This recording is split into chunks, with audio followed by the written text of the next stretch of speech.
Kinuha itong video nung naimbitahan kami ng gabi ng isa sa aming pinakamalapit na kaibigan. Agad na umagaw pansin itong daan papunta sa kanila. Lumapat na itong kalsada nila dahil sa proyektong road widening. Napansin ko rin itong napakaliwanag nilang street lights papunta mismo sa barangay proper.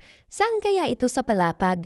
Dati-dati kasi madilim ito lagi. Malaki na talaga ang pinagbago ng barangay na ito simula sa road widening and cementing pati na rin sa kanilang street lightings. Kaya naman napaka-accessible at convenient na ng barangay nito para sa mga bisita o turistang gustong maligo sa dagat mapa-day swimming man o night swimming. Naaalala mo pa ba dati nung hindi pa ito dito sementado o konkreto?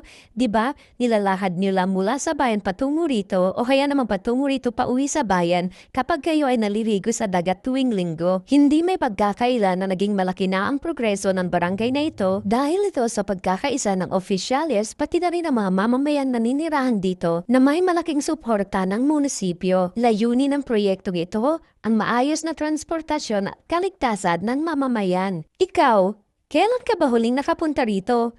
Alam mo ba kung saang lugar ito sa Palapag?